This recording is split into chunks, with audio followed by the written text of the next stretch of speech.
தம்பி விஜய் அவர் பேச மாட்டார். என்ன பேசணும்? எங்களை மாதிரி உள்ளவங்களெல்லாம் கூப்பிட்டாக்க உட்கார வச்சு எல்லாத்தையும் பார்த்தா வணக்கண்ணே எப்படி இருக்கீங்க, நல்லா இருக்கீங்களா, சாப்பிட்டீங்களா, இதுக்கு மேலே வேறு என்ன பேசணும்?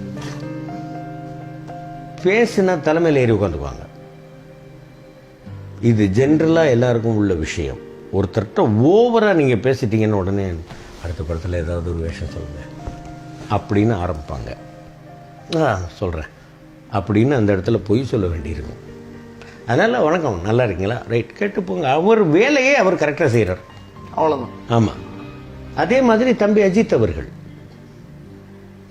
முதுகு வலிங்க என்னையும் இன்னொரு ஆர்டிஸ்டையும் உட்கார வச்சுட்டு 9 மணி நேரம் இங்கே எதிர்க்க நின்று பேசிக்கிட்டு இருக்காருங்க கிரீடம் படத்தில். அவ்வளோ பெரிய ஹீரோ. என்னால் உட்கார முடியாது, முதுகு வலி, நீங்கள் உட்காருங்கண்ணே, நீங்கள் நிற்காதீங்க அப்படின்ட்டு எவ்வளோ தன்மையான ஒரு மனிதர்.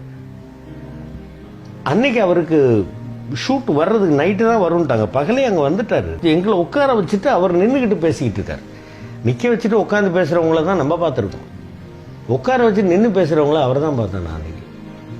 நம்மக்கிட்ட எல்லாருமே கரெக்டாக இருப்பார்கள், ஏன்னா நாம் மற்றவங்கள்ட்ட கரெக்டாக இருக்கிற வரைக்கும். கமலில் நான் திட்டினாங்க, உத்தம வில்லனில் நான் வந்து அந்த லெட்டர் படிக்கிற சீன் பண்ணும்பொழுது ஏன் மானிட்டரில் அழுகுறேன்னு வருதுன்னா நான் என்னென்ன பண்ணுவேன்?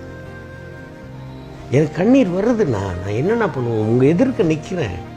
இந்த மாதிரி விஷயம் யார் ஆயிவேன், வைத்தியம் ஆயிவேன் அப்படிம்பாங்க. நான் என்ன பண்ண முடியும்? அந்த சீனுக்குள்ளே போயாச்சுன்னா அது வரணும் அந்த வெறி. லெட்டர் படிக்கிற சீனா?